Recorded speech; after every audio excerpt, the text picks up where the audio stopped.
శ్రీ త్వరగా కృష్ణ కుమార్ గారి సాహిత్య వ్యాస సంకలనం వ్యాసరత్నాకరం 4వ భాగం 19/8/20.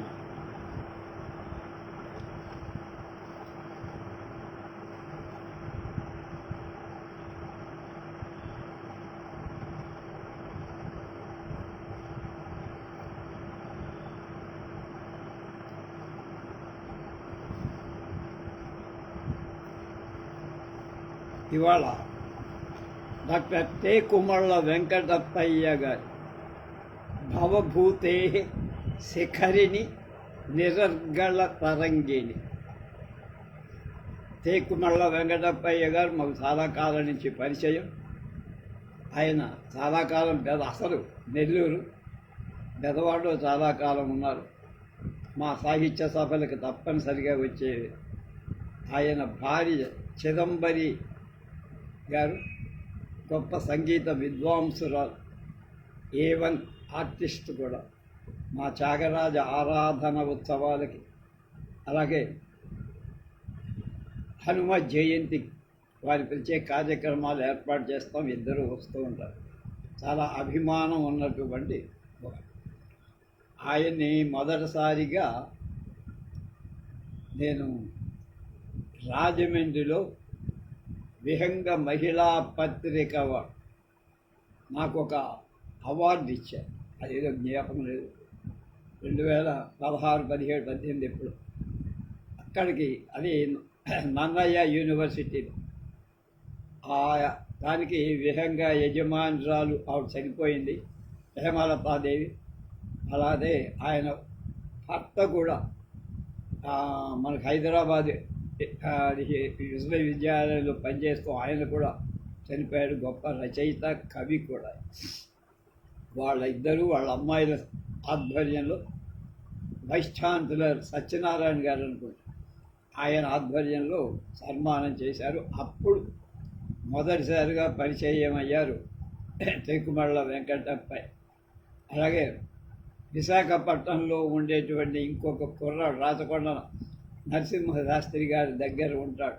అతని పేరు కూడా ఇంకొక గుప్పుని జ్ఞాపకం రాడు. వాళ్ళిద్దరూ పరిచయం వారు. అప్పటి నుంచి ఆ పరిచయం అలాగే కొనసాగుతూ కనుక భవభూతే శిఖరిణి నిరర్గళ తరంగి ప్రవేశిక.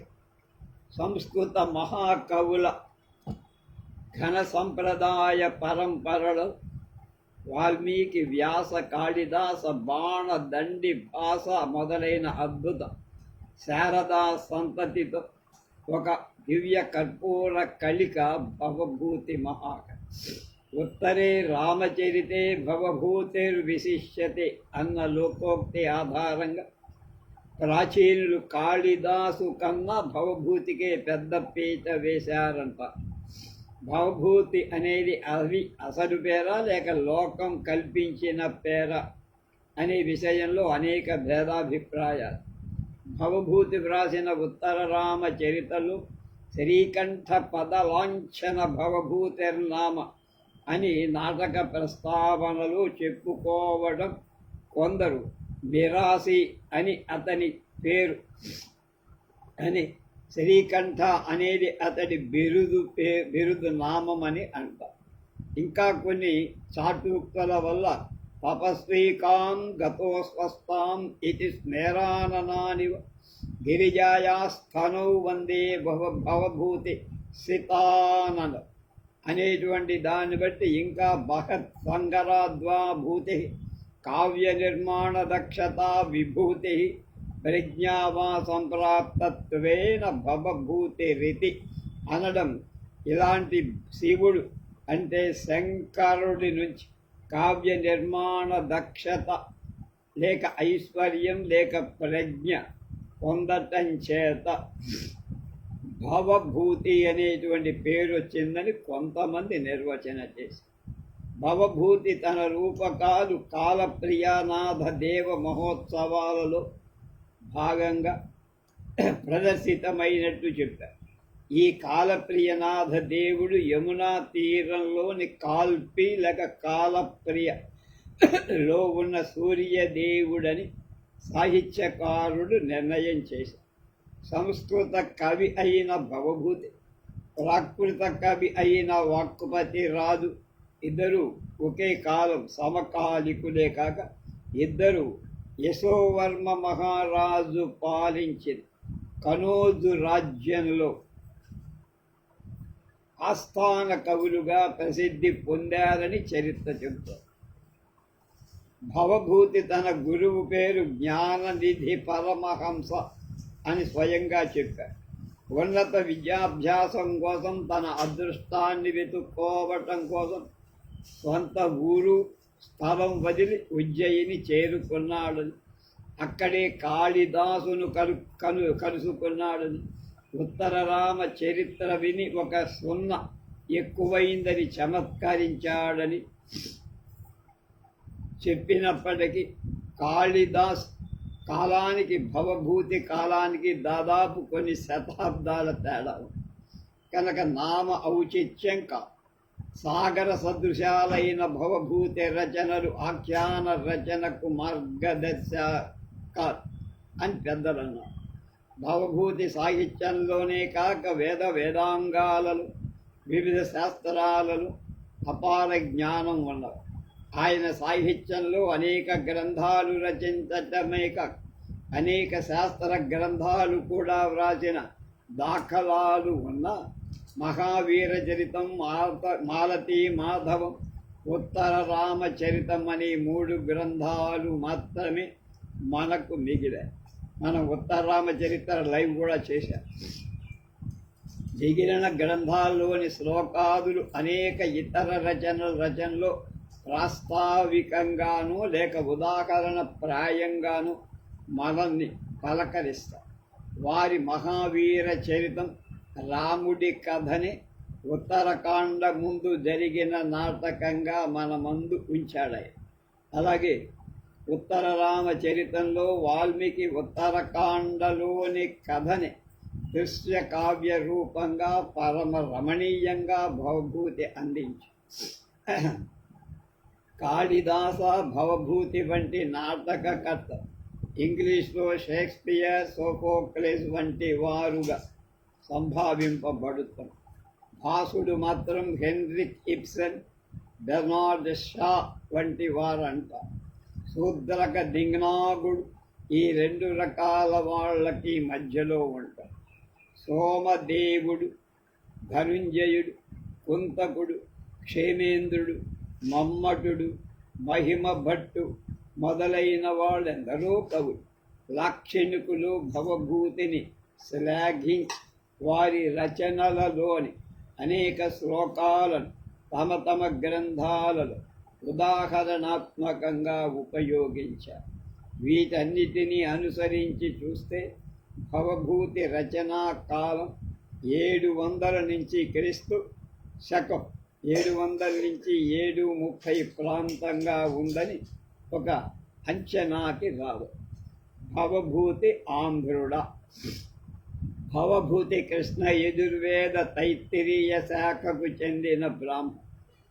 ఆయన విదర్భ దేశంలో పద్మపురంలో ఉంటూ రాజాశ్రయం కోరి వలస వెళ్ళిన బ్రాహ్మణ పండిత్. పద్మపురం అంటే నాగపూర్ నుండి ఉత్తర తెలంగాణ గోదావరి హద్దు వరకు ఉండే ఆయనకు 150 తర్వాత సమకాలికుడై పంప మహాకవి తను పద్మపుర వాసినని చెప్పుకున్నాడు. కన్నడ పంప కవి ఎన్నపు పోళల్గాడెళ్ళ పోళల్గే 4 యుగదోళం వసుమతి పద్మపురం ఏకచక్ర బహుధాన్య ఎంబనాళ్కు పెసరాదుడు అన్నాడు. అంటే వసుమతి, పద్మపుర, ఏకచక్ర, బహుధాన్యపుర అని ఈ బోధనకు పేర్లు ఉన్నాయి. వాటి పేరు బోధన్. కనుక భవభూతి తరచూ తన రచనల్లో గోదావరి ప్రస్తావన చేస్తారు. గోదావరి అంటే ఆయనకు ఎనలేని ప్రీతి. ఈ ఉత్తరరామ చరిత్ర అంతా గోదావరి పక్కనే నడుస్తారు. తను 2 నాటకాలలో మహావీర చరిత్ర, ఉత్తరామ చరిత్ర, గోదావరి వర్ణించడం కమనీయంగా తదీయ గోదావరి ప్రహ్రదా నిష్క్రమ్యాన్ వీటిని ప్రేమగా సరస నీరు అంటాడు. సరస నీరు ఇది ఒక కారణం. రెండవది ఏంటంటే తెలుగు ప్రాంతంలో ఉన్న సంభాషణలు సంస్కృతీకరించడం. ఆ విషయం పరిశీలిస్తే మనం తరచు హమ్మయ్య బతికిపోయాం అంట. సంస్కృతంలో అలా అనడం ఉండదు. ఆయన మన తెలుగు మాటను సంస్కృతీకరించి హంతా మాతర్జీవామి అంట. అలాగే ఇంకో ఉదాహరణ పిల్లల తండ్రి అనేటువంటి తెలుగు మాట. ఆయన దాన్ని వత్సయో పితు అని సంస్కృతంలో ఎవ్వరూ చేయని ప్రయోగం చేశాడంటాడు తేకుమార్.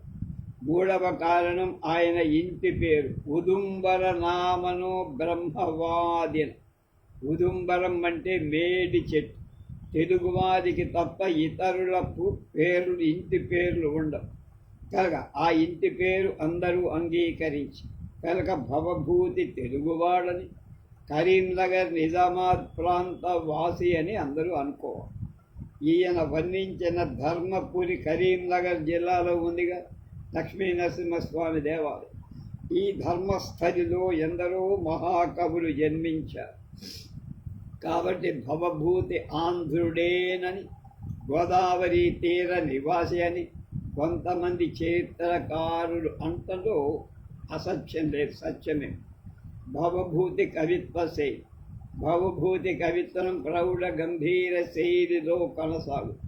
అతని కవిత్వంలో కళాత్మక ప్రదర్శన కన్నా భావావేశ ప్రకటనకు ప్రాధాన్యం ఎక్కువ. భావ తీవ్రత, భావావేశం, నిసర్గతలు అధికంగా కనిపి అనితర సాధ్యమైన శబ్ద విన్యాస పద ప్రయోగం ద్వారా తన భావాన్ని స్ఫురింపచేయదు. భవభూతికి మలకమైన విద్య. రౌద్ర భీభత్సరస పోషణలో కృష్ణపద భూయిష్టమైన దీర్ఘ సమాసాలను శక్తివంతమైన పదావళి ప్రయోగిస్తూ సన్నివేశాలను చాలా ప్రౌఢంగా వర్ణిస్తారు. భవభూతి కవిత్వం గౌడీ రీతి ప్రధానం. దీర్ఘ సమాసాలు క్లిష్ట పదాలుంటాయి అందులో. ఓజో గుణం ప్రధానం. యుద్ధ సన్నివేశ వర్ణనలు వీర రౌద్ర రసపుష్టికి అతడి కవిత్వ ఝరి గౌడీ రీతిలో సాగుతాయి. అయితే పాత్రోచితంగా రసానుకూలంగా గౌడీ రీతినే కాదు వైదర్భిని కూడా సందర్భ అనుసారం భవభూతి ప్రయోగించి భవభూతి కవిత్వం వాచ్యార్థ ప్రధానమై తన నాటకాలు ఒక దృశ్యాన్ని వర్ణించేయడం సాధ్యమైనన్ని ఎక్కువ శబ్దాలను దంచుతారు. దానికోసం ఎక్కువ శబ్దాలు ఉపయోగించడం అతని కవిత్వంలో కనపడు. దానికో ఆ తర్వాత భవభూతి కవిత్వంలో దృశ్య వర్ణన యథాతథంగా సహజంగా ఉంటుంది. అంటే న్యాచురాలిటీ అంట.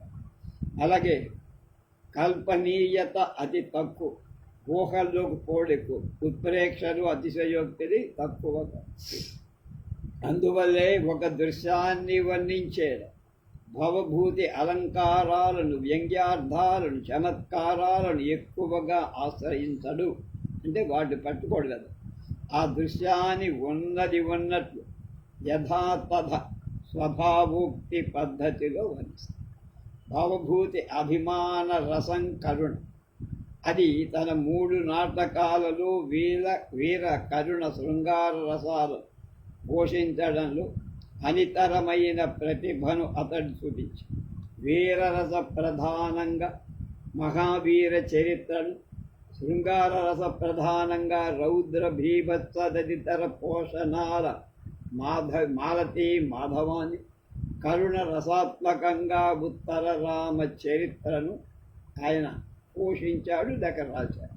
అయితే ఒక హాస్యరసం తప్ప మిగిలిన అన్ని రసాలను తన నాటకాలలో పోషించి విదూషకుడు ఉండటం. సముచిత ఛంద ప్రయోగ కౌశలం భవభూతికి కుట్టినప్పి. భవభూతి తను చెప్పదలుచుకున్న విషయానికి అనుగుణంగా అందులోని భావానికి అనుకూలంగా వివిధ ఛందస్సులు ఎన్నుకుంటారు. ఉదాహరణకు లలిత భావ వ్యక్తీకరణ అనుష్ఠ శృంగార చిత్రణలో మాలిని, ఇంద్రవ్రజ, ఉపేంద్రవ్రజ ఆ ఛందస్సుల రౌద్ర భీభత్స అభివ్యక్తీకరణ శార్దూల స్రగ్ధర ఛందస్సు ఉపయోగం. భవభూతికి శిఖరిణీ వృత్తం అభిమాన వృత్తం. తన కవిత్వంలో కరుణరసాభివ్యక్తి శిఖరిణీ వృత్తాన్ని ఎక్కువగా ఆయన ఉపయోగించి సంస్కృత సాహిత్య చరిత్రలో భవభూతిని మహాకవి కాళిదాసుతో పోలవటం మామూలుగా ఉంటుంది. కాళిదాస భవభూతులిద్దరూ సంస్కృత సాహిత్యంలో మహాకవి.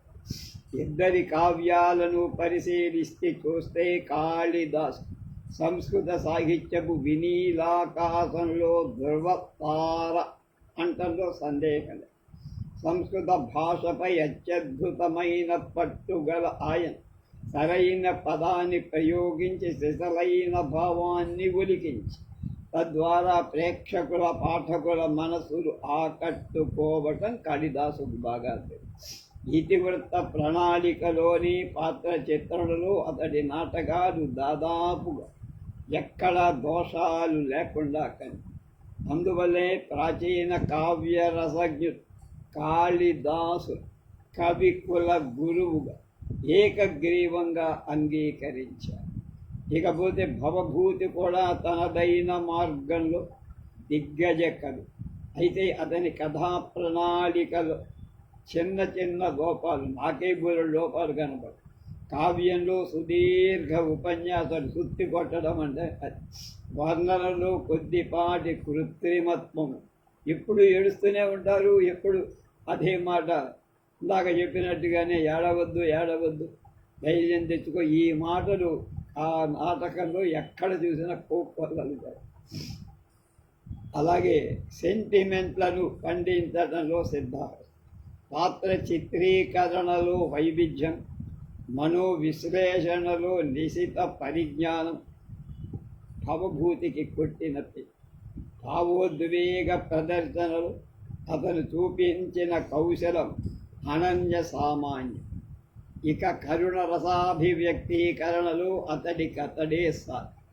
వీటికి తోడు అతడి నాటకాలలో అభివర్ణితమైన రాజకీయ, సాంఘిక, కుటుంబ జీవిత ఉన్నత ధర్మాలు, ఆదర్శాలు అతని సంస్కృత సాహితీ లోకంలో అమరమైన కీర్తిని చేకూర్చి ఒక ఆధునిక సాహిత్య విమర్శకుడు పేర్కొన్న కాళిదాసు భవభూతి సరసన నిలువగలిగిన మూడవ కవి సంస్కృత సాహితీ జగత్తులో లేడు. వీళ్ళిద్దరూ ప్రాచీన భారతీయ కవులందరికంటే అగ్రాసనంలో ఉన్నారు. తర్వాత సంస్కృత భాషలో అసాధారణ ప్రతిభా సంపన్నులు, అమర కవితా శ్రేష్ఠులు, కవితా స్రష్టలు అయిన వీరు తమ కవితా వైదుష్యంతో శతాబ్దాలుగా పాఠకుల ఆకట్టుకోవటంలో ఆశ్చర్యమేం లేదు. ఆ విధంగా భవభూతి గొప్పతనాన్ని అతని సమకాలికలు గుర్తించిన ఆత్మవిశ్వాసంతో నిండిన అతని నమ్మకాన్ని కాలం కూడా సమర్థించి రచనా చమత్కృ ఒక దృశ్యాన్ని లేదా భావాన్ని చిత్రీకరించటం భవభూతి అద్వితీయమైన ప్రతిభ కనపడు. అయితే భవభూతికి ముందు తరం కవులంతా ఏదైనా ఒక దృశ్యాన్ని, భావాన్ని ఒక సంప్రదాయ దుక్కోణం నుంచే చూశారు, స్పందించారు, అలా ఆస్వాదించారు. ఆ పార్శ్వం నుండి చూసిన వాళ్ళు దాన్నే చాలా గమ్యరమ్యంగా వర్ణించారు. అవతలి పార్శ్వాన్ని చూసిన, ఒకవేళ అథవా వర్ణించిన భవభూతిలా అంత సహజ సిద్ధంగా మరెవరూ వర్ణించలేకపోయారు. అతని చిత్రణలో వివిధ దశలు పరిశీలించడం సముచితం అంటున్నాడు తేకుమాడు. దృశ్య చిత్రణ ఒక దృశ్యాన్ని వర్ణించేటప్పుడు భవభూతి దాన్ని సహజంగా ఉన్నది ఉన్నట్లుగా వర్ణిస్తుంది. అందుకు తగ్గట్లుగా అలంకారాలు వ్యంగ్యార్థాలను అతి తక్కువగా ప్రయోగించటం వల్ల భవభూతి దృశ్య వర్ణనలు పాఠకుల మనస్సులపై చిత్రాలై నిలిచిపోతాయి. ఉదాహరణ,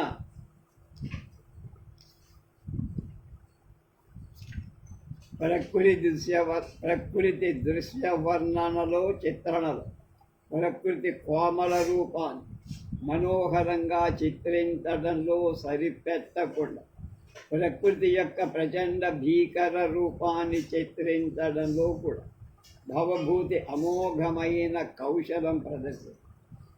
ప్రకృతి చిత్రం సంస్కృత సాహిత్యంలో కవులు ప్రకృతిని వర్ణించేటప్పుడు మొదటి నుంచి ప్రకృతి యొక్క శోభాయమైన కోమల సుందర రూపాన్ని తీసుకొని దృశ్య చిత్రణ చేస్తూ వచ్చి వారి దృష్టి ప్రకృతి యొక్క భయావహమైన కోణం వైపు ఎప్పుడు వెళ్ళదు.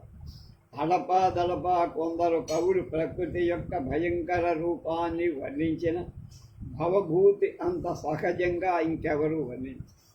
అతడు వర్ణించిన ప్రకృతి దృశ్యాలు ఉన్నది ఉన్నట్లు పాఠకుల మనఃపలకాలపై చిత్రపటాలలాగా పెయింటింగ్ లాగా ముద్రితమై దండకారణ్య వర్ణనలు, శ్మశాన వర్ణనలు, భయావహమైన ప్రకృతి యొక్క ప్రచండ భీకర రూప భావభూతి పఠితల ఒళ్ళు జలధరించేట్లుగా భావచిత్రం దృశ్య చిత్రణ కన్నా ఒక కొత్త భావాన్ని పాఠకులు మనస్సులకు హత్తుకొనేట్లు చిత్రించడం ఆరితేరిన సుకవికి మాత్రమే సాధ్యం. అందులోనూ తన ముందరి కవులు చూపిన ఒరబడిలో కొట్టుకుపోకుండా వాళ్ళకి భిన్నంగా ఒక కొత్త భావానికి కానీ సందేశానికి కానీ ప్రాధాన్యమిస్తూ దాన్ని కౌశలంగా చిత్రించడంలో భవభూతి మార్గం భవ్యమైంది. ఉదాహరణకు ప్రణయి చిత్రణలో భవభూతి చూపిన మార్గం అతని పూర్వ కవుల మార్గానికి భిన్నం, ఆదర్శనీయం. ప్రణయ చిత్రం సంస్కృత సాహిత్యంలో ప్రాచీన కవు సాధారణంగా ప్రణయ భావాన్ని చిత్రించేటప్పుడు అవధులు లేని కామాతురమైన ప్రేమ ఆలంబనంగా చేసుకొని తమ కావ్యాలను ప్రణయ వర్ణన చేస్తూ ఉండేవారు. కేవలం బాహ్య సౌందర్యానికే ప్రాధాన్యమిచ్చేవారు. ప్రణయ చిత్రంలో స్త్రీ బాహ్య సౌందర్యాన్ని, అందులో అంగాంగ సౌష్ఠవాన్ని వర్ణిస్తూ ఒక రకమైన విశృంఖలమైన స్వేచ్ఛా ప్రణయ భావానికి మార్గం వేస్తుంది.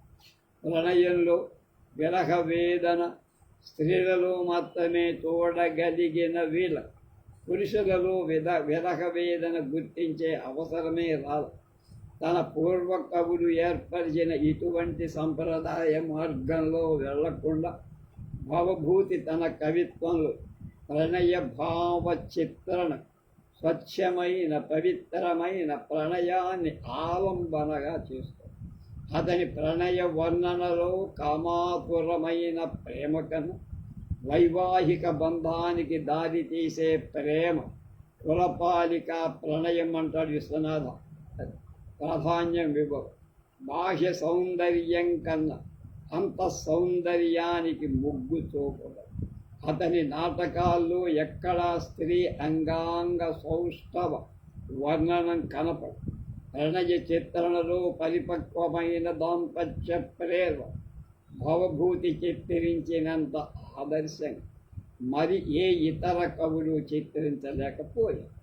అలాగే భవభూతి రాముడిలో కలిగిన విరహ వేద పాఠకుల హృదయాలను కదిలించేట్లు సహజంగా చిత్రించి విరహ వేదన అనేది స్త్రీలకే కాదు పురుషులు కూడా ఉంటుందని రామపాత్ర ద్వారా నాటక రచనలో నవ్యం. భవభూతి ముందు కాలం వరకు నాటక రచనా రంగంలో కొత్త మార్పులు పెద్దగా చోటు చేసుకోవాలి. ఆనాటి కవులందరూ తమ పూర్వ కవులు ఏర్పరిచిన మార్గాన్ని అనుసరిస్తూ ప్రాచీన నాటక లక్షణాలకు అనుగుణంగానే తమ నాటకాలను రచించి నాటక కృతులలోని కవితా స్థాయిని అంచనా వేయటానికి, కృతికర్త ప్రతిభను పరీక్షించటానికి విమర్శకులు గీతురాయిగా ప్రాచీన నాటక లక్షణాలు, లాక్షణికుల లక్షణాలను పట్టుకొని వేలాడుతూ ఉండేవారు. భవభూతి కాలం నాటికి ఈ ధోరణి మరింతగా బిగుసుకుపోయి, అటువంటి సాహితీ నేపథ్యంలో భవభూతి తన నాటక రచనలు తన పూర్వ కవుల మార్గాన్ని అనుసరించక కొత్త పదాన్ని అనుసరించారు. తన నాటకాలు మూల కథకు మార్పులు చేస్తూ కొత్త సన్నివేశాలు సృష్టించారు. ఆలంకారికులు వద్దన్న లక్షణాలను ఎన్నింటినో నాటకాల్లో చేర్చారు. అయితే కావ్య విమర్శకుడు అతని కృతులలో కావ్య సౌందర్యం కన్నా కావ్య లక్షణాలు మేరటం ఎక్కువగా విమర్శ. నిజమే, బోర్ కొట్టుని చదువుతుంటే నేను చూశాక నేను చెప్పాకని చెప్తాను.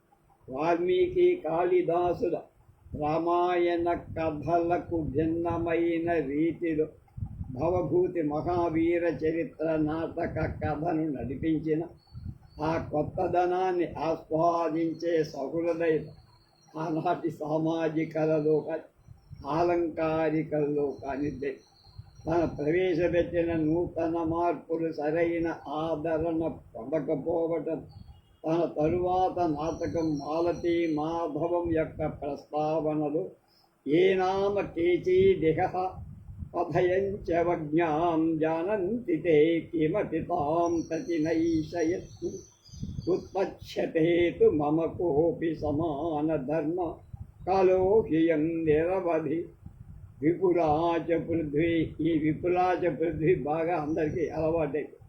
అంటే నా కృతులను అవహేళన చేసేవా, విస్మరించేవా ఎవరైనా కావు, వాళ్ళకి ఇలా చెప్పండి, నా ప్రయత్నం వాళ్ళ కోసం కాలం అంతులేని, ప్రపంచం విశాలమై ఏదో ఒకరోజు మా భావాలు ఏకీభవించే వ్యక్తి ఎక్కడో ఒక చోటైనా దొరుకుతాడు, ఉంటాడు.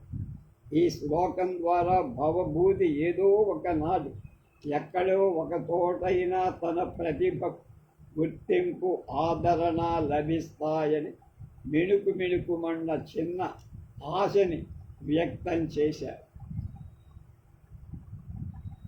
ఈ శ్లోకం తరువాత తరం కవులందరికీ స్ఫూర్తినిచ్చి భవభూతి పరచిన మార్గంలో అనేక మంది కవులు నడిచారు.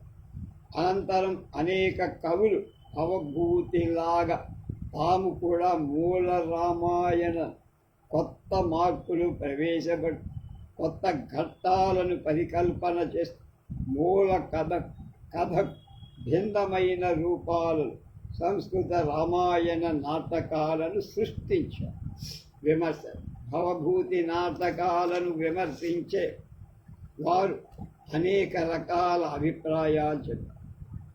హాస్యరస పోషణ, భవభూతి హాస్యరస పోషణలో విఫలుడయ్యాడని విమర్శకులు అన్నారు. అతడు రాసిన 3 నాటకాలలో విదూషక పాత్ర, మాలతీ మాధవన్ నాటకంలో హాస్యరస పోషణకు అవకాశం ఉన్న భవభూతి ఎందుకో ఆ పాత్ర ప్రవేశించట్ల. మొత్తం మీద ఒక హాస్యరసంతో అన్ని రసాలను ఆయన పోషించారు. విరుద్ధ నాటక లక్షణ, తన నాటకాలు నాటక లక్షణాలకు విభిన్నమైన విరుద్ధమైన విషయాలు ప్రవేశం. మాలతీ మాధవంలో రంగస్థలం మీద పులి రావడం, శ్మశాన దృశ్యాలు, మనుష్య మాంసం అమ్మటం అని.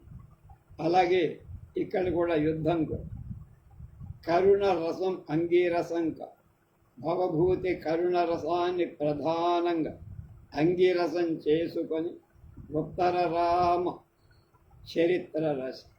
ఇది ఆలంకారిక శాస్త్రానికి విరుద్ధం, పూర్తి సంప్రదాయానికి విరుద్ధంగా పోయిన కరుణ రసప్లావితమైన ఉత్తర రామ చరిత్ర నాటకం సంస్కృత సాహిత్యం అజరామరమైన కీర్తిని ప్రదర్శన యోగ్య భవభూతి నాటకాలు రంగస్థల ప్రదర్శనకి అంతగా అనువుగా ఉండవు అనేటువంటి విమర్శలు. ఈ విమర్శకుల దృష్టిలో ఉత్తర రామ చరిత్రలో సీత పాతాళ ప్రవేశం, కుశలవుల యుద్ధాలు సంక్లిష్ట ఘట్టాలు అవి పఠన యోగ్యతకే తప్ప రంగస్థల ప్రదర్శనకు అంతగా అనువుగావు. అన్నీ కూడా నేపథ్యంలోనే చెప్తారు. ఇలా జరిగిందని ఎవడో చెప్తే అక్కడ చెప్తారు. ఆ దృశ్యం మనకి ఇంకా ముగింపు. భవభూతి రచించిన రామాయణ నాటకాలు ఆదర్శంగా తీసుకున్న తర్వాత ఎంతోమంది భవభూతిలాగా మూల రామాయణంలో మార్పులు చేస్తూ కొత్త సన్నివేశాలు సృష్టిస్తూ మూల కథకు భిన్నంగా సరికొత్త రూపాలలో సంస్కృత రామాయణ నాటకాలు ఎన్నో రాశారు. వీరిలో శక్తిభద్రుడు రాసిన ఆశ్చర్య చూడామణి, మురారి రాసిన అనర్ఘ రాఘవం, మాయురాజు రాసిన ఉదాత్త రాఘవం, రాజశేఖరుడు రాసిన బాలరామాయణం, దెంగ్నాగుడు రాసిన కుందమాల, పిల్ల మురారిగా ప్రసిద్ధుడైన జయదేవుడు రాసిన ప్రసన్న రాఘవం మొదలైనవి కనపడు. అనేక గ్రంథాలు భవభూతి పెట్టిన వరవడిలో అనుకరిస్తూ వచ్చినా ఆ రామాయణ నాటకాలు అంతగా ప్రజాదరణ పొందలేదు. అలాగే దీనికి కారణం ఆలోచిస్తే యత్ ప్రౌఢత్వం ఉదారతాచ వచసం యచార్థతో యచ్ అర్థతో గౌరవం తచేదస్తి తరస్తదేవ గమకం పాండిత్య వైదగ్ధ్యయ అన్న. అంటే భాషలో ప్రౌఢత్వం, వాక్కులో ఉదారత్వం, అర్థ గురుత్వం, అర్థంలో గొప్పతనం, అది లేకపోతే ఏ కావ్యం నిలబదు. బభూవల్మీక భవ కవి పురాతప్తతే భువి భర్తృమేంతతాం స్థిత పునర్యో భవభూతిరేఖయ సవర్తతే సంప్రతి రాజశేఖర అని కవిలాక్షణికుడు. రాజశేఖరుడు తన బాలభారతంలో చెప్పిన శ్లోకాన్ని బట్టి వాల్మీకి మహర్షి మొదట భర్తృమేంథ కవిగా, తర్వాతే ఆయనే వాల్మీకి భర్తృమేంథ కవి, తర్వాత భవభూతి, ఆ తర్వాత రాజశేఖరుడిగా జన్మించాలని చెప్పడంలో ఏమాత్రం అనుమానం లేదు అన్నారు డాక్టర్ టేకుమళ్ళ వెంకట.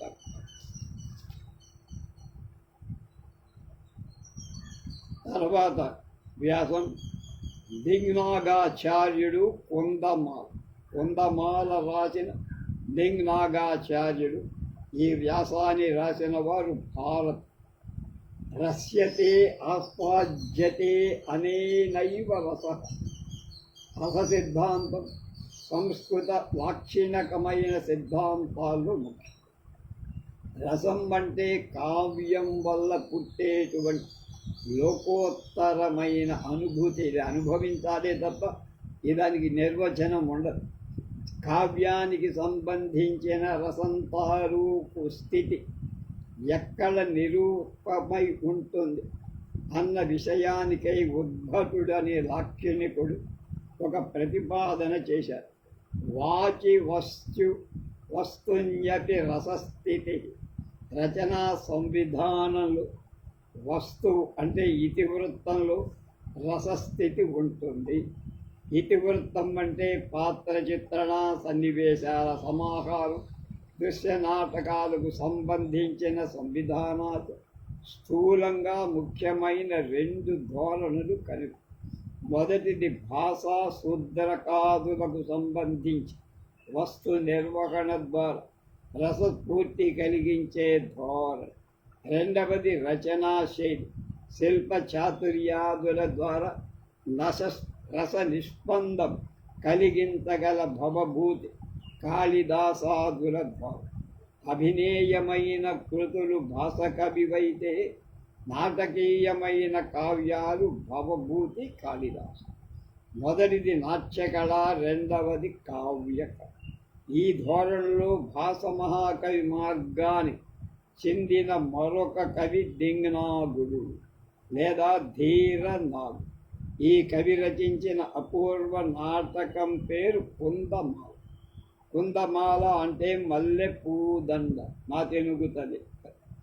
అభినవ రచితానాని దేవతానాం జలకుసుమైర్బలిమస్తికయా సైకత జయమపి కురితే తరంగ మధ్యే భుజంగ వధూ లలితాని కుందమాల.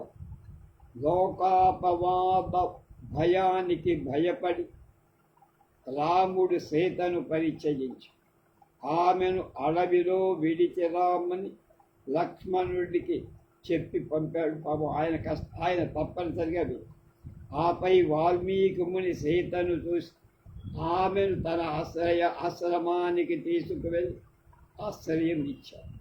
ఆ తర్వాత రాముడు లక్ష్మణుడు కలిసి గోమతీ నదీ తీరం వాల్మీకి దర్శనార్థం వెళుతున్నారు.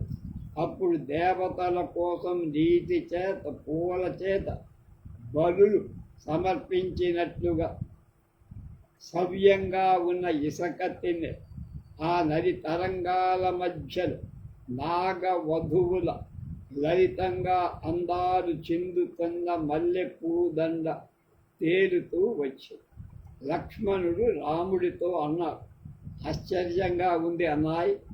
ఈ సముద్రం దిశగా తరలి వెళుతున్న ఈ నదీదేవ ఆర్యుల సేవ కోసం, ఆర్యుల పెద్దవాళ్ళ గౌరవనీయుల సేవ కోసమా అన్నది. తరంగాల ద్వారా ఈ పూదండను మీ పాద సన్నిధికి చేర్చిందండి.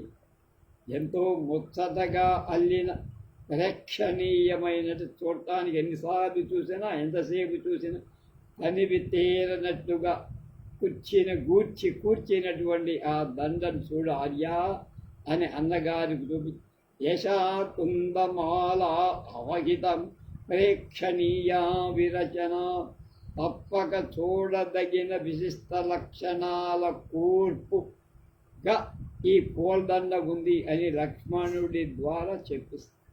ఈ నాటకం ప్రేక్షణీయమైంది అంటే సన్నివేశ ప్రధానమైంది. భాస కవిలోని క్లుప్తత, స్వతంత్రత, నాటకీయత, పాత్రల అత్యంత సహజ ప్రవర్తన, వీటన్నిటినీ పుణికి పుచ్చుకొని చేసిన అందమైన రచన కుందమాల. ఇది రామాయణ ఆధారితమైన 6 అంకాల నాటకం.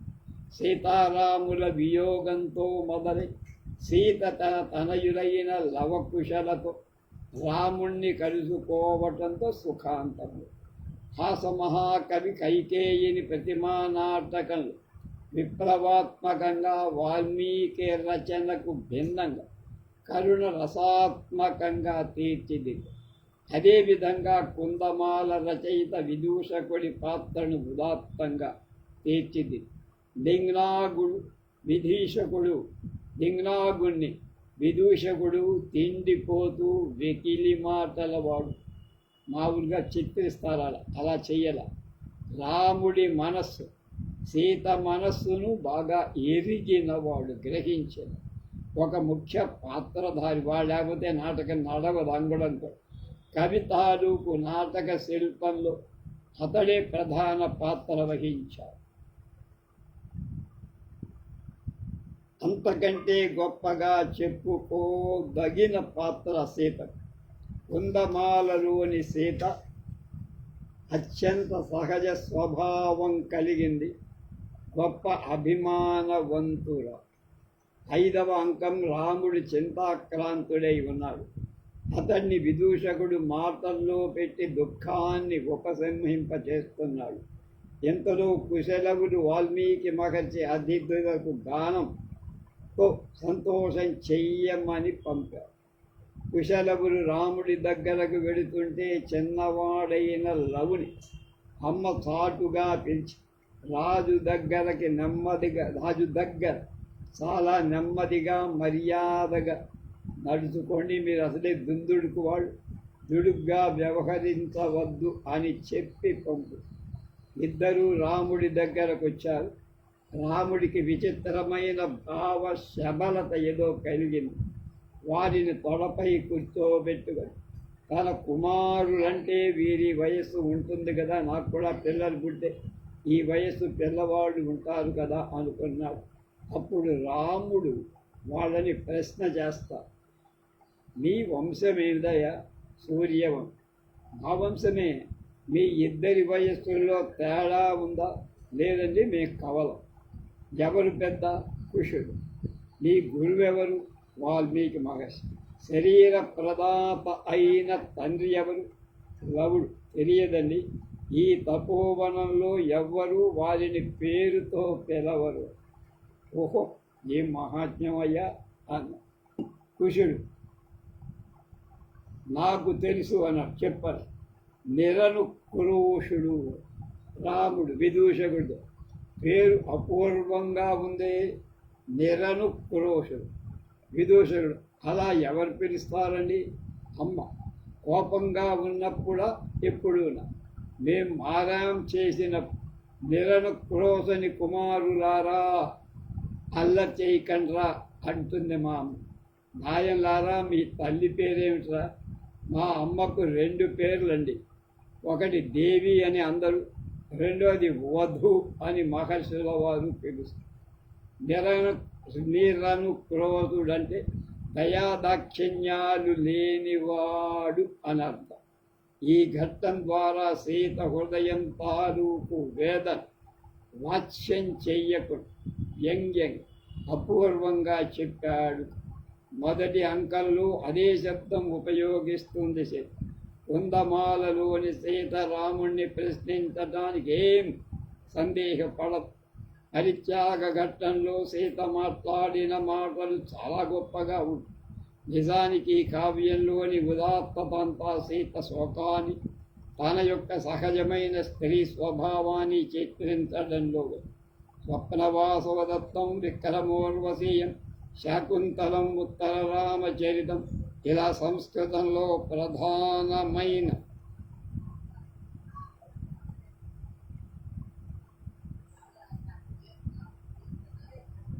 నాటకాలన్నిటిలో కావ్య నాయకుడిని దుఃఖాన్ని మాయా కవులు ప్రధానంగా వారి విరహ వేదనను కరుణ రసాత్మకంగా ఉద్యోజించారు. ఈ పరంపరకు వ్యతిరేకంగా దింగ్నాగుడు చేసిన సాహసం అది అంతర్లీనంగా చేస్తూ సీత మానసిక వేదన దానికి అదే సమయంగా ప్రేమను, తన భర్త త్యజించాడన్న అపరాధ భావాన్ని చిత్రించడం అపూర్వం.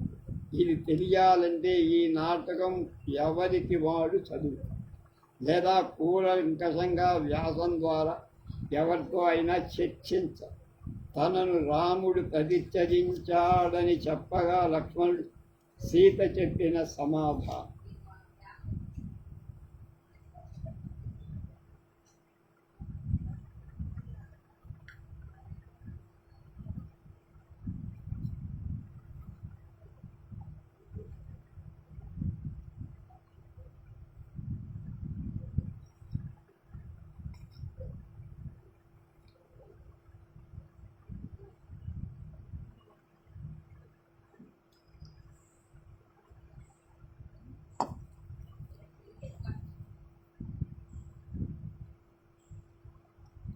అగ్నిశుద్ధి సంకీర్తనేన ప్రతిబోధితాస్మి రావణ భబోధంతః పునర్పునర్బాధయతి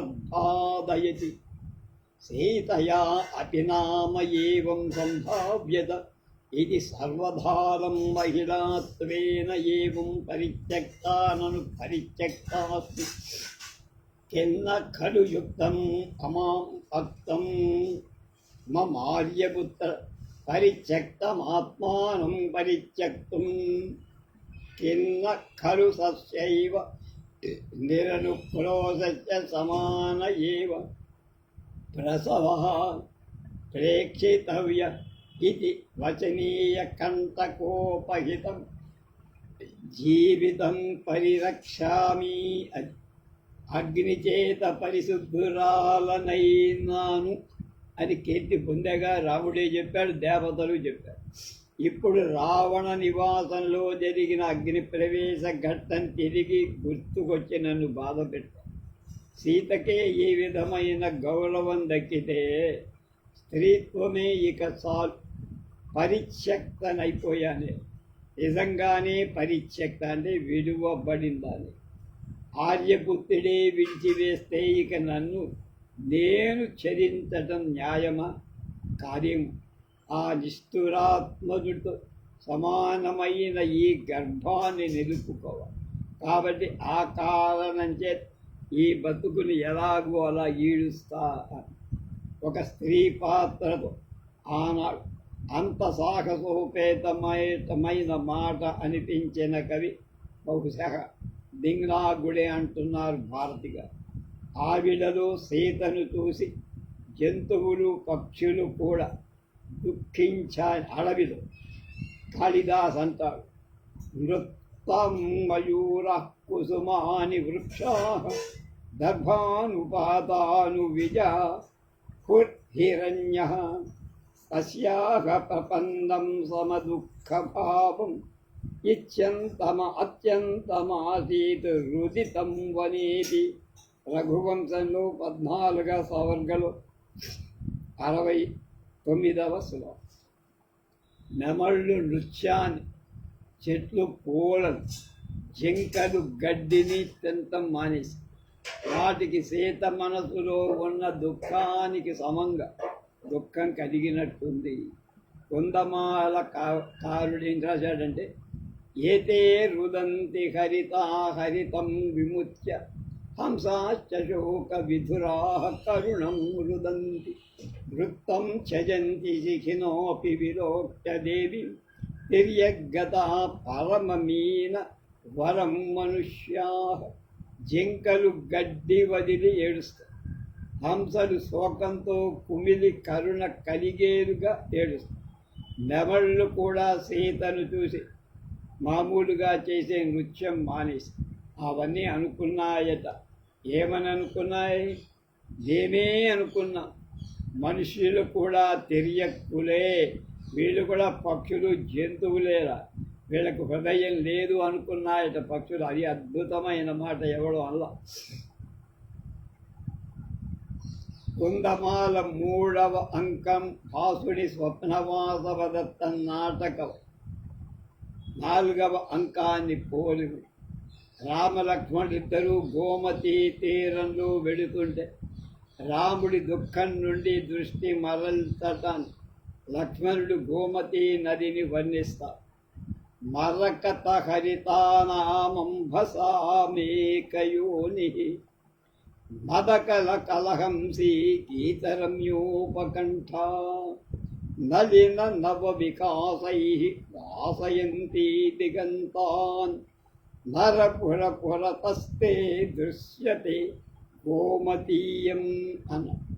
మరకత మణిలాగా మెరుస్తున్న నీటితో ఉంది, మదంతో కలవరం చేస్తున్న కలహంసల గీతాలతో వికసించిన తామర పూల సువాసనలతో దిక్కులను నింపుతున్న మన ముందున్న ఈ గోమతీ నదిని తొడవయ్యా అంటుంది రాముడు.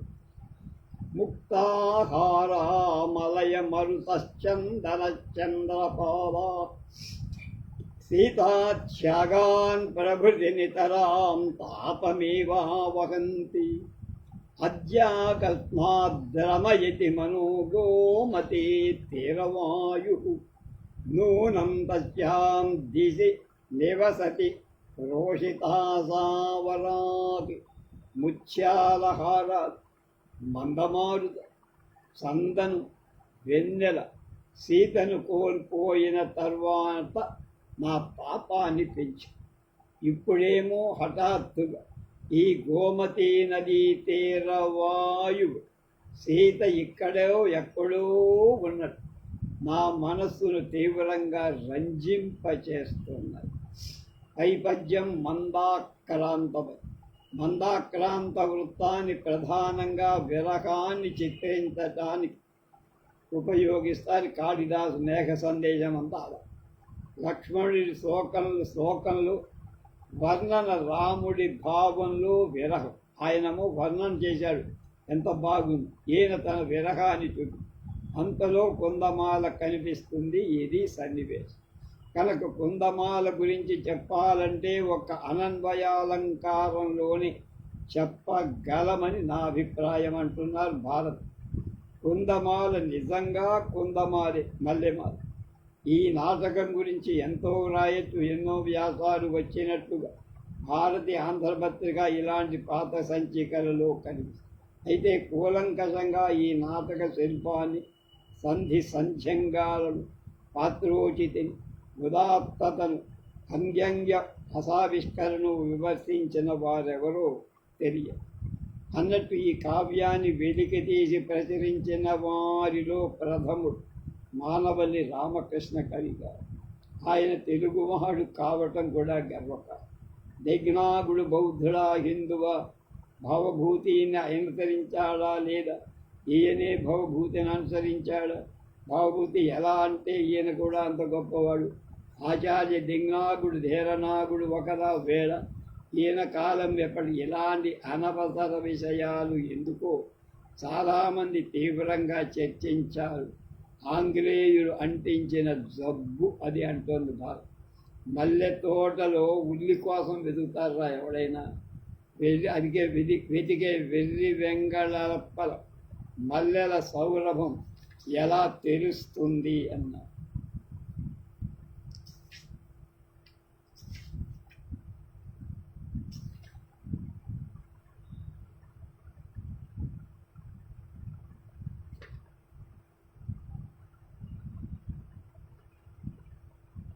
భారవి కిరాతార్జునీయ ప్రొఫెసర్ మాడ్గుల ప్రఫుల్ల రాశారు. సంస్కృత సాహిత్యం సముద్రమంత విస్తారం. అందులో ఎన్నో విలువైన జాతిరత్నం. అటువంటి ఒక జాతిరత్నం భారత్.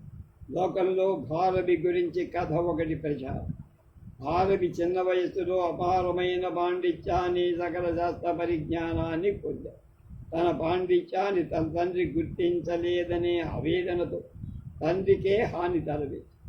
కానీ తల్లిదండ్రుల సంభాషణ ద్వారా తండ్రి మనసు తెలుసుకున్న భారవి పశ్చాత్తాపంగా క్షమాపణకు తండ్రి సూచన మేరకు తన పాపానికి ప్రాయశ్చిత్తంగా సంవత్సరం పాటు అత్తగారింట జీవితం గడిపి ఆ సమయంలో కిరాతార్జున మహాకావ్య రచన చేశాడని ఒక కథ.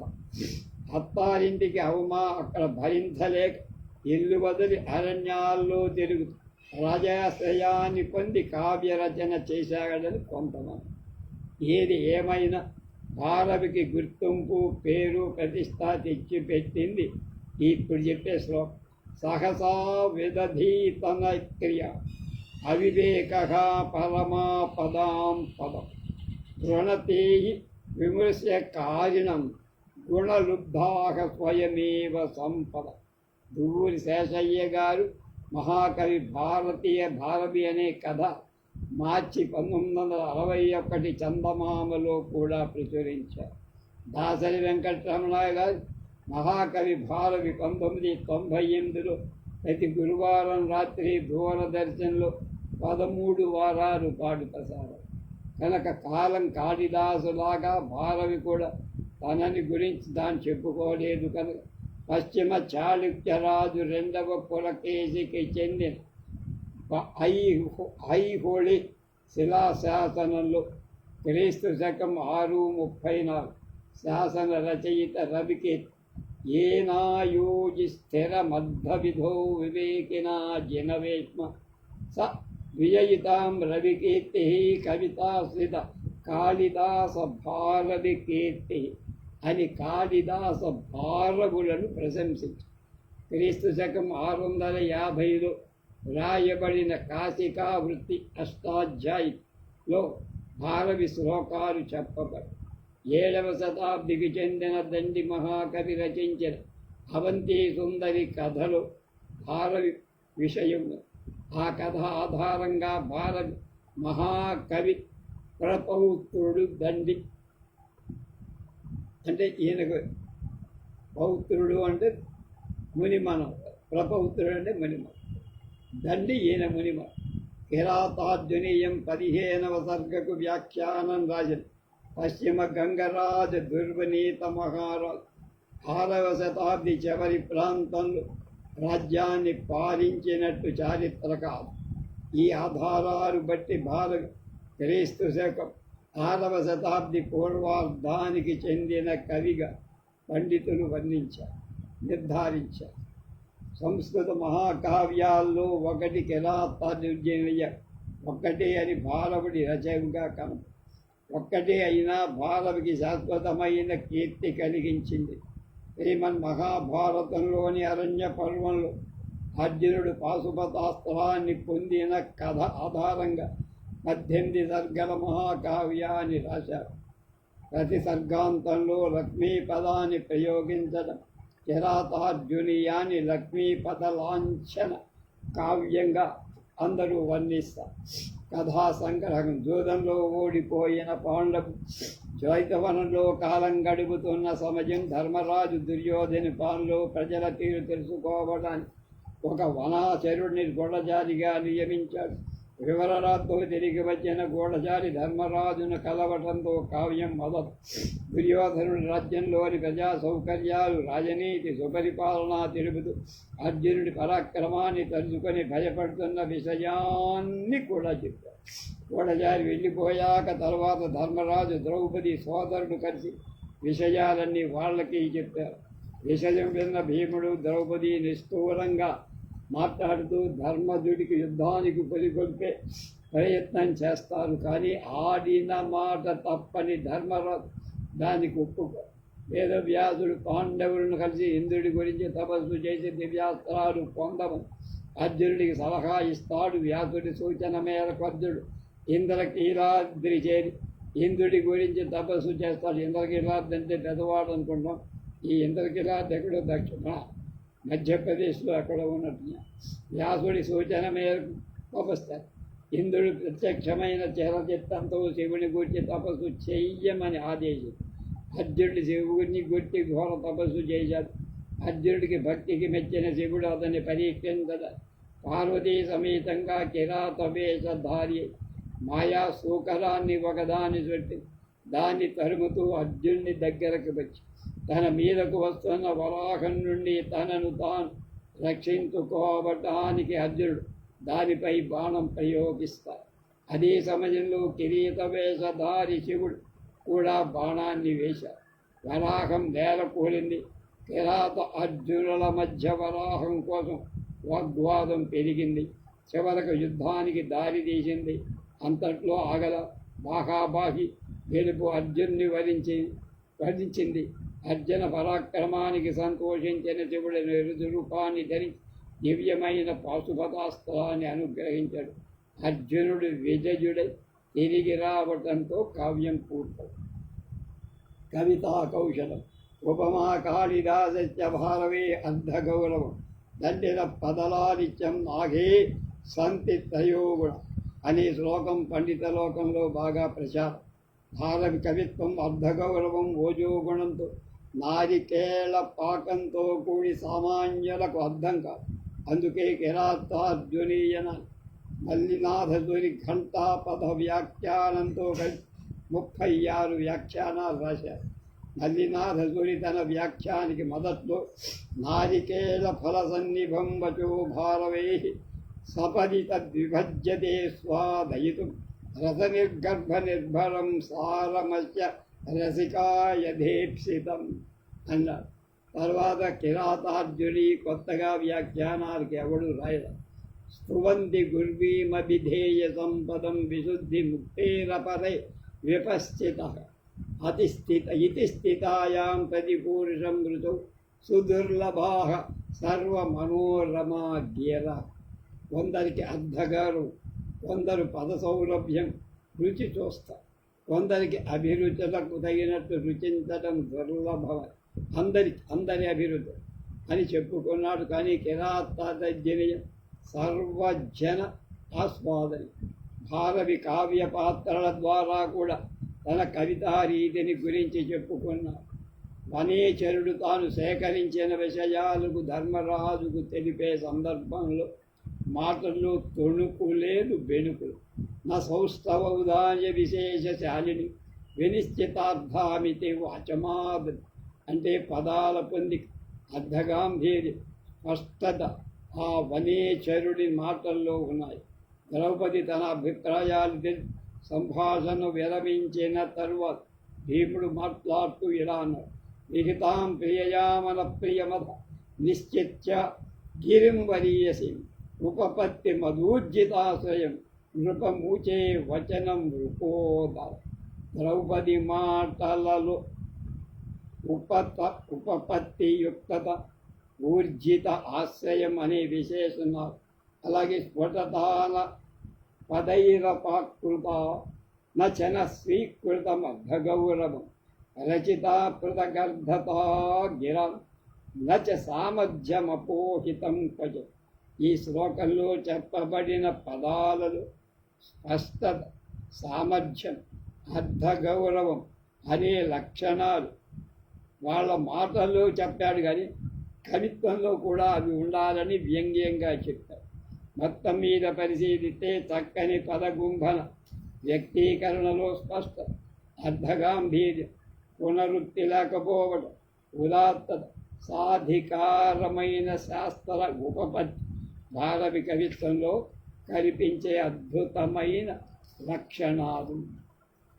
అర్ధగౌరవం అంటే అల్పాక్షరాలు, అనల్పార్థాన్ని వ్యక్తీకరణ, పదానికి ఉన్న వ్యంజనాశక్తిని గుర్తించి ప్రయోగించి పదశక్తి ఎదిగిన కవులకే సాధ్యం.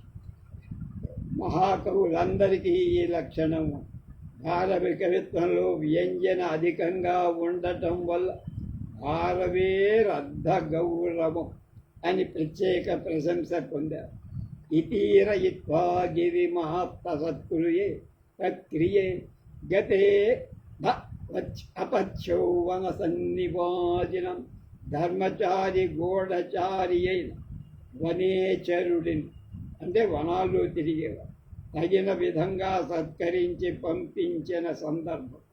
వనేచరుడు వెనకటి 24 పద్యాలలో దుర్యోధనుడి పాలన గురించి చాలా గొప్పగా వర్ణించారు. ఒక సామాన్య ఆటవికుడు పాలనా సంబంధమైన విషయాలు వివరించడం అంత తేలిక. ధర్మజుడు అటువంటి వ్యక్తిని గూఢచారిగా నియమించాడు అనే సందేహాలు పాఠకులకు తప్పక వస్తాయి. ఈ శ్లోకంలో వన సన్నివాసినాం పత్యం అనే పదాలు పాఠకుల సందేహాలు తొలగిస్తాయి.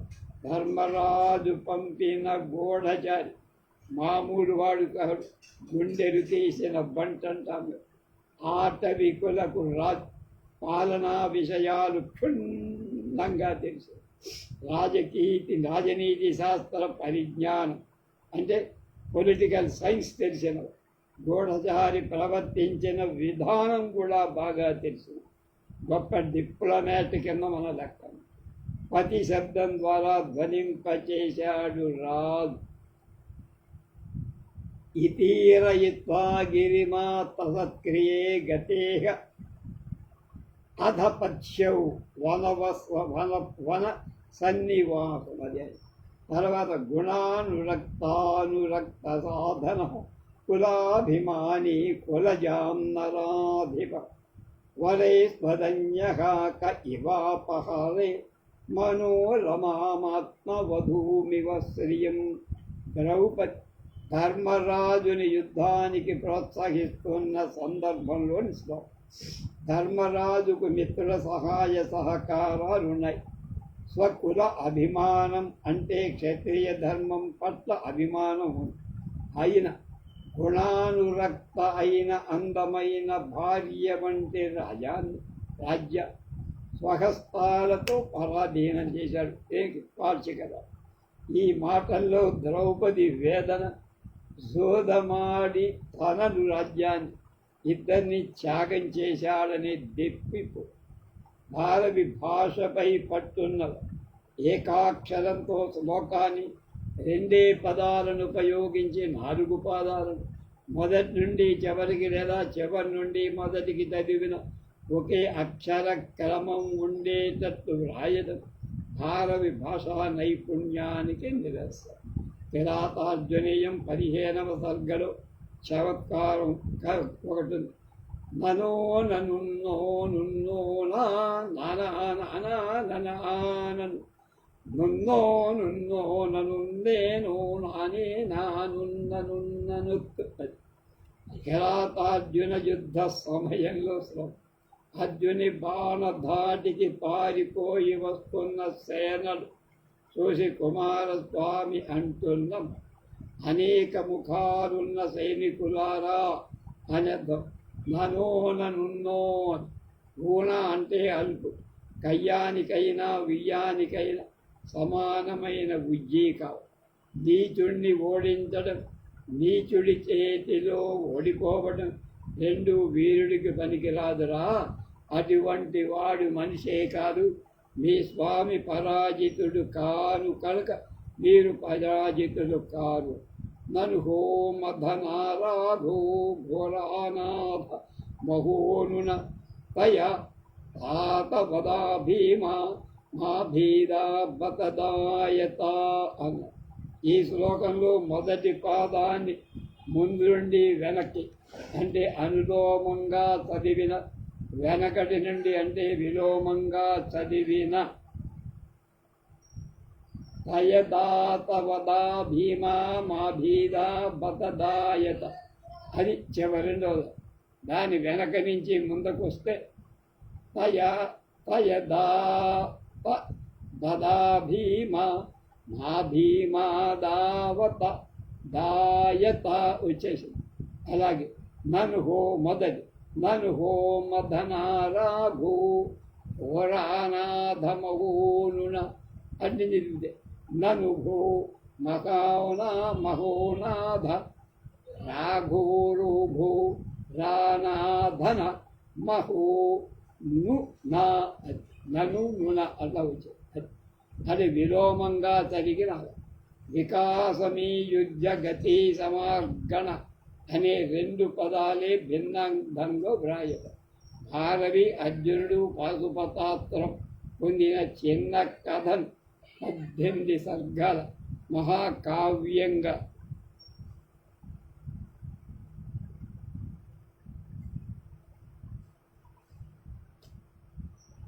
తీర్చిదిద్దాడు భారత్.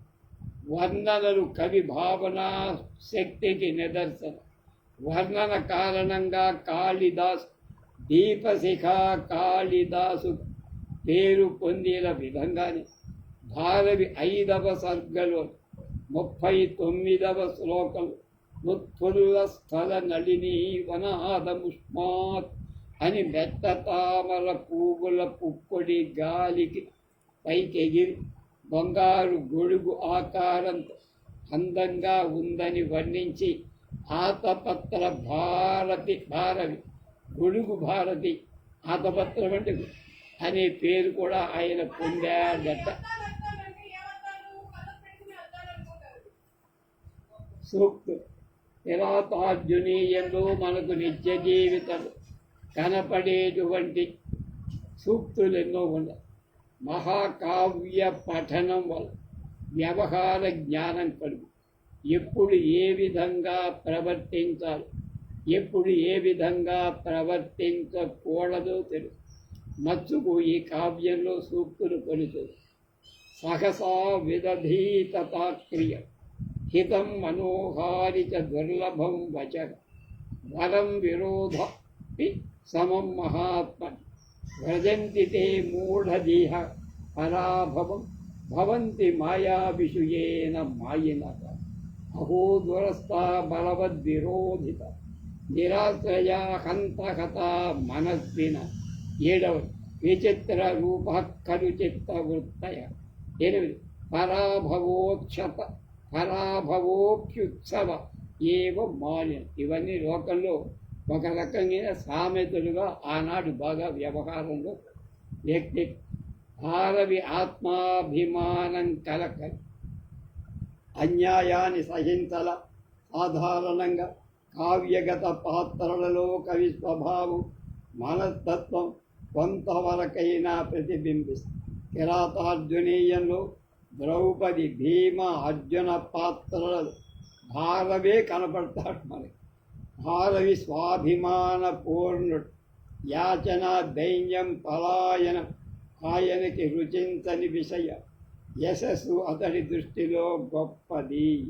నిర్భీకత, పరాక్రమం అతనిలో మూర్తీభవించాయి అంటారు ముదిగంటి గోపాలరెడ్డి గారు ఆయన రాసిన విమర్శక వ్యాసం. ఇది కిరాతార్జున కావ్యంలో మనకు కనిపించే భారవి యొక్క వ్యక్తిత్వం. అవి పంచపాండవుల వ్యక్తిత్వం, ద్రౌపది వ్యక్తిత్వం అంతా ఎవరి వ్యక్తిత్వం అంటే భారవి వ్యక్తిత్వం. భారవి భారతీయుడు కావటం మన అదృష్టం. కనీసం వ్యాఖ్యానలతో లభిస్తుంది. కిరాతార్జున కావ్యాన్ని చదివి ఆస్వాదించి ఆనందించగలిగితే మన జన్మ ధన్యం. మనం కూడా లైవ్ చేసాం కిరాతార్జుని అని ప్రొఫెసర్ మాడ్గుల ప్రఫుల్ల గారు చక్కని ముగింపు వాక్యాలు పలికారు. రేపు గులుసు వెంకటేశ్వర్లు గారు బాణుడు, కాదంబరి ఈ రెండింటినీ భట్టభానుడి కాదంబరి గురించి రేపు చెప్తారు. దాన్ని రేపు తెలుసుకుందాం. స్వస్తి.